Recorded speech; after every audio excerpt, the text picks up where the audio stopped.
E20 हा निर्णय जो आहे हा 2030ला लागू होणं अपेक्षित होतं. मात्र काही स्वतःच्या हितसंबंधी सरकारमधील लोकांना लाभ देण्याकरता त्याची घाई गडबडीमध्ये हा निर्णय कुठेतरी घेण्यात आला आणि इथेनॉलच्या ऐवजी थेट पेट्रोल डिझेलमध्ये पाणी मिसळलं गेलं, अशा प्रकारच्या मोठ्या तक्रारी या समोर येत आहेत.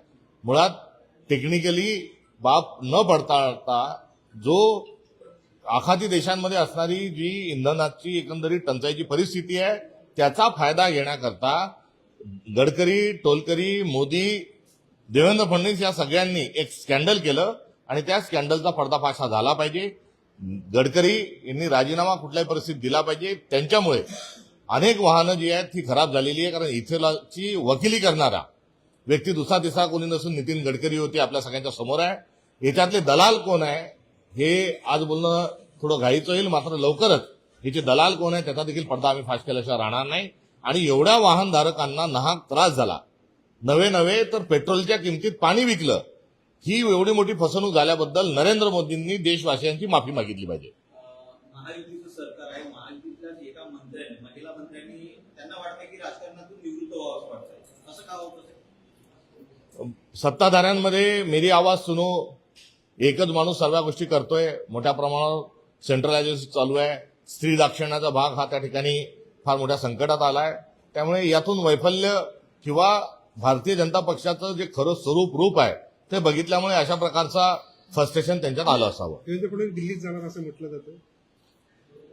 देवेंद्र फडणवीस हे दिल्लीला जाण्याचे कारस्थान ही केलं जात आहे, किंबहुना त्यांना देखील लवकरात लवकर दिल्लीला जावंसं वाटतंय. आपण बघितलं असेल की मायभूमी मराठीच्या छातीत खंजीर खुपसून हिंदीची सक्ती करण्याचा अत्यंत चुकीचा निर्णय हा देवेंद्र फडणवीसांनी पंतप्रधान पदाची स्वप्न पडतात आहे म्हणूनच हा मागच्या वर्षी घेतला होता.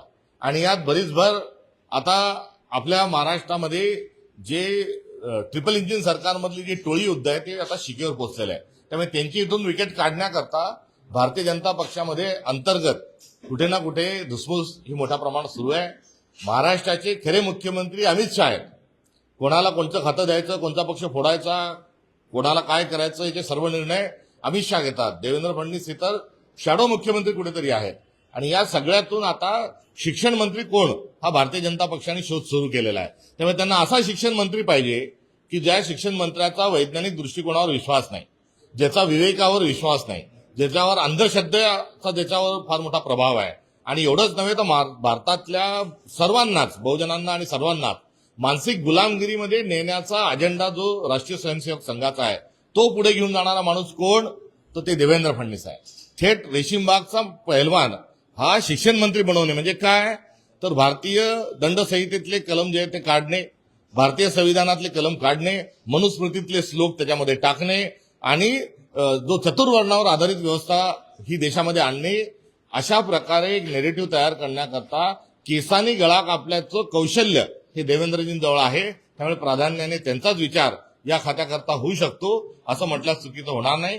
हा अजेंडा राबवण्याकरता एवढा कॅपेबल, ज्याच्याजवळ पक्ष फोडायचं पण राजकारण त्यांना येतं, त्यांच्याजवळ मोठे सुविधा पण साधनं पण त्यांच्याजवळ जास्ती आहेत, त्यांच्याजवळ फार मोठा पैसा पण अलीकडच्या काळात त्यांनी जमा केलाय. अशा ताकदीनिशी संविधान बदलायला निघा आणि शिक्षण व्यवस्था बदलण्याकरता सुयोग्य व्यक्ती देवेंद्र फडणवीस आहे. त्यामुळे ते केंद्राच्या राजकारणात जाऊ शकतात.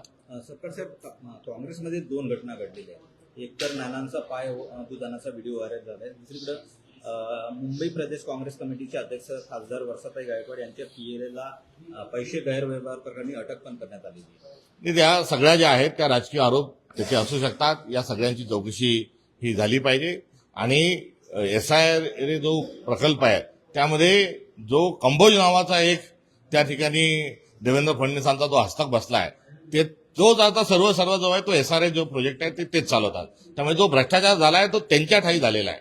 त्यामुळे डायव्हर्ट लक्ष करण्याच्या अनुषंगानं सरकार बदमाशी करते का हे कुठेतरी बघणं आवश्यक आहे. राहिला काही व्हिडिओज व्हायरल झाल्याच्या अनुषंगाने तर त्या व्हिडिओमधल्या व्यक्ती आणि एकंदरीत जी घटना आहे त्याची माहिती घेऊन त्याबद्दल बोलणं उचित ठरेल. थँक्यू.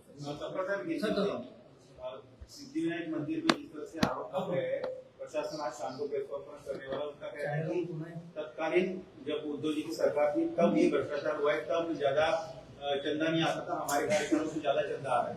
तो कम चंदा ज्यादा चंदा इसके साथ कोई बुद्धिभेद करने की आवश्यकता नहीं। उसमें जांच हो जाए, जांच के बाद जो चीजें सामने आई उस पर जरूर टिप्पणी देना उचित रहेगा।